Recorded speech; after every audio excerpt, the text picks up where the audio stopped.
வணக்கம். இன்றைக்கி கீதா சமையலறையில் நம்ம பார்க்க போகிறது ஐஸ்கிரீம் ரெசிபி. இந்த ஐஸ்கிரீம் வந்து கடையில் வாங்குகிற மாதிரி நல்லா டேஸ்டியாக அதோட க்ரீமியாக வந்து வீட்டிலையே சிம்பிள் இன்க்ரீடியன்ட்ஸ் வச்சு எப்படி பண்ணலாம் அப்படிங்கிறது தான் நான் இன்றைக்கி சொல்ல போகிறேன். ஸோ இதுக்கு வந்து நான் வந்து பீட்டரோ இல்லை கண்டென்ஸ்டு மில்க் எதுவுமே யூஸ் பண்ண போகிறதில்ல. இன்க்ரீடியன்ட்ஸ் எல்லாம் ரொம்ப சிம்பிள் தான், ஈஸியாக கிடைக்கக்கூடியது தான். வாங்க எப்படி பண்ணலாம் அப்படிங்கிறத பார்க்கலாம். முதல்ல 1/2 லிட்டர் ஃபுல் க்ரீம் மில்க் எடுத்துக்கோங்க. இது முதல்ல நல்லா கொதித்து வரணும். இந்த மாதிரி கொதித்து வரும்போது மிக்ஸ் பண்ணி விட்டுருங்க. பால் வந்து பாதி அளவு வற்றி வர்ற அளவுக்கு கொதிக்க விடுங்க. அப்போ தான் நம்மளுக்கு அந்த க்ரீமி டெக்ஸ்சர் வந்து நம்மளுக்கு கிடைக்கும். இந்த டைமில் வந்து 3 ஸ்பூன் கஸ்டர்டு பவுடரை பாலில் மிக்ஸ் பண்ணி வச்சுக்கலாம். இது வந்து காய்ச்சி ஆற வச்ச பாலை கொஞ்சம் ஊற்றி மிக்ஸ் பண்ணிக்கோங்க. உங்கள்கிட்ட கஸ்டர்ட் பவுடர் இல்லை அப்படின்னா பாதாம் ட்ரிங்க் மிக்ஸ் பவுடர் இருக்கும் தெரியுமா, கடையில் ஆச்சி அந்த மாதிரி பிராண்டில் கிடைக்கும். ஸோ அதை கூட நீங்கள் யூஸ் பண்ணிக்கலாம். இப்போ ரெடி ஆயிடுச்சு. கட்டி இல்லாமல் கரைச்சிக்கோங்க. இப்போ வந்து பால் வந்து வற்றிருச்சு. அதில் வந்து இந்த கஸ்டர்டு பவுடர் மிக்ஸை ஊற்றிடுங்க. ஊற்றி நல்லா மிக்ஸ் பண்ணிடுங்க. நல்லா மிக்ஸ் பண்ணதுக்கப்புறம் பார்த்திங்கன்னா எல்லோ கலரில் மாறிடும். ஸோ நல்லா மிக்ஸ் பண்ணி ஒரு க்ரீமியான ஒரு டெக்ஸ்சர் வர்ற வரைக்கும் இந்த வந்துருச்சு பார்த்திங்களா. ஸோ இந்த அளவுக்கு வந்து நல்லா வற்ற விட்டுருங்க. ஸோ 5 மினிட்ஸ்லேயே வற்றிடும். உங்களுக்கு கஸ்டர்ட் பவுடர் சேர்த்ததுக்கப்புறமா ஈஸியாக வந்து நல்லா க்ரீமியாக மாறிடும். அடுத்து சுகர் சேர்க்குறேன்.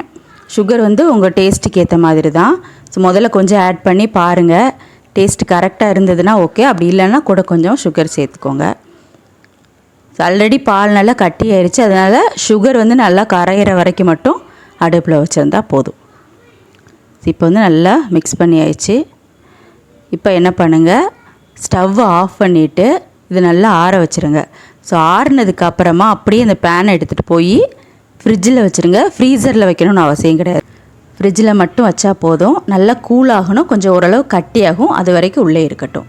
ஸோ அந்த டைமில் வந்து ஒரு மிக்சிங் பவுலில் நான் வந்து அமுல் விப்பிங் க்ரீம் எடுத்திருக்கேன். நீங்கள் எந்த பிராண்ட் வேணாலும் யூஸ் பண்ணிக்கலாம். ஸோ இந்த பேக்கெட் ஃபுல்லாகவே நான் யூஸ் பண்ணுறேன். க்ரீம் யூஸ் பண்ணி ஐஸ்கிரீம் பண்ணுறதுக்கும் யூஸ் பண்ணாமல் பண்ணுறதுக்கும் டிஃப்ரென்ஸ் இருக்குது. யூஸ் பண்ணி பண்ணிங்க அப்படின்னா கடையில் வாங்குகிற அதே டெக்ஸ்சர், ஸோ க்ரீமியான ஐஸ்கிரீம் நம்மளுக்கு கிடைக்கும்.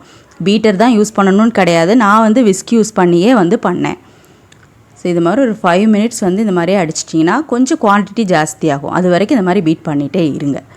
ஸோ உங்கள்கிட்ட விப்பிங் க்ரீம் இல்லை அப்படின்னா இதுக்கு முந்தின ஸ்டேஜோடு ஸ்டாப் பண்ணிவிட்டு அதை வந்து மிக்ஸி ஜாரில் அடித்து நீங்கள் வந்து ஐஸ்கிரீம் பண்ணலாம். இப்போ ஓரளவு ரெடி ஆயிடுச்சு. ஸோ இந்த அளவுக்கு அடித்தா போதும். இப்போ ஃப்ரிட்ஜில் இருந்து இந்த மிக்ஸை எடுத்து இந்த க்ரீமில் அப்படியே ஊற்றிடுங்க. ஊற்றி நல்லா மிக்ஸ் பண்ணிடுங்க.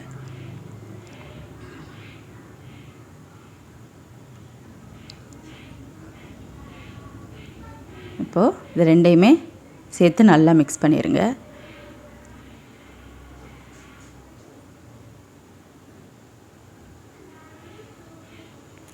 இப்போ நல்லா மிக்ஸ் பண்ணியாச்சு.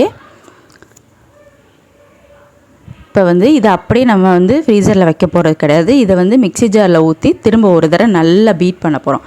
அப்போ தான் க்ரீமி டெக்ஸ்சர் நல்லா கிடைக்கும் நம்மளுக்கு. நீங்கள் வந்து விப்பிங் க்ரீம் யூஸ் பண்ணலை அப்படின்னா நம்ம ஃப்ரிட்ஜில் வந்து வச்சுருந்தோம் பார்த்தீங்களா, கஸ்டர்ட் பவுடரும் மில்க்கு சுகர்லாம் போட்டு அந்த மிக்ஸை மட்டும் இந்த மாதிரி மிக்ஸி ஜாரில் போட்டு அடித்து கூட நீங்கள் யூஸ் பண்ணிக்கலாம். இப்போ வந்து ஒரு 30 செகண்ட்ஸ் நல்லா பீட் பண்ணிடுங்க. பீட் பண்ணியாச்சு. இப்போ அதை வந்து ஒரு ஏர்டைட் கண்டெய்னரில் ஊற்றி க்ளோஸ் பண்ணி ஃப்ரீசரில் ஒரு 4 ஹவர்ஸ் வச்சுருங்க. 4 ஹவர்ஸ்க்கு அப்புறம் பார்க்கலாம். இப்போ 4 மணி நேரம் ஆயிடுச்சு. இப்போ ஓப்பன் பண்ணி பார்த்தீங்கன்னா எவ்வளோ க்ரீமியாக இருக்குதுன்னு பாருங்கள். ஸோ இந்த க்ரீமி வந்து அந்த க்ரீம் யூஸ் பண்ணால் தான் நம்மளுக்கு கிடைக்கும். அதே மாதிரி டேஸ்ட்டு. ஸோ இப்போ வந்து இதை திரும்பவும் நம்ம என்ன பண்ண போகிறோம், மிக்ஸி ஜாரில் போட்டு அடிக்க போகிறோம். அடித்து தான் அதுக்கப்புறம் தான் ஓவர் நைட்டு வந்து ஃப்ரீசரில் வைப்போம். ஸோ நீங்கள் 2-3 டைம்ஸ் பண்ணால் கூட நல்ல க்ரீமியாக கிடைக்கும். நான் வந்து 2 டைம்ஸ் மட்டும் பண்ணி காமிக்கிறேன். இப்போ நல்லா 30 செகண்ட்ஸ் வந்து திரும்பவும் நல்லா அடிச்சுக்கோங்க. ஸோ அதே ஏர்டைட் கண்டெய்னர் பாக்ஸில் ஊற்றி அதை கவர் பண்ணிடுங்க. க்ரீம் இல்லாமல் கூட நீங்கள் வந்து ட்ரை பண்ணலாம். ஆனால் இதே மாதிரி ஒரு 2-3 டைம்ஸ் வந்து நல்லா பீட் பண்ணிடுங்க. இப்போ வந்து கவர் பண்ணியாச்சு. அடுத்து மூடிடலாம். மூடிட்டு ஒரு 8 hours அப்படி இல்லைன்னா ஓவர் நைட் வச்சுருங்க. ஸோ 8 ஹவர்ஸ்க்கு அப்புறம் வந்து பார்க்கலாம். ஸோ ஃப்ரீசரில் வைக்கிறதுக்கு முன்னாடி உங்களுக்கு நட்ஸ் வேணும்னா கூட நீங்கள் சேர்த்திக்கலாம். ஸோ இப்போ பார்த்தீங்கன்னா கடையில் வாங்குகிற மாதிரியே வந்து நம்மளுக்கு ஐஸ்கிரீம் வந்து கிடச்சிருச்சு. இப்போ பார்த்தீங்கன்னா தெரியும்.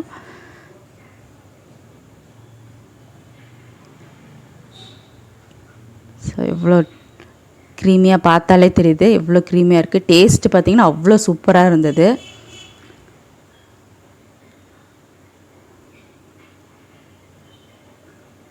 ஸோ கண்டிப்பாக ட்ரை பண்ணி பாருங்கள். ட்ரை பண்ணி பார்த்துட்டு எப்படி வந்தது அப்படிங்கிறத என்னோட ஷேர் பண்ணிக்கோங்க. மறக்காமல் நம்ம சேனலை சப்ஸ்கிரைப் பண்ணி பக்கத்தில் இருக்க பெல் ஐக்கானே ப்ரெஸ் பண்ணுங்கள். அப்போ தான் நான் போடுற வீடியோலாம் நோட்டிஃபிகேஷனாக உங்களுக்கு வரும். தேங்க்யூ.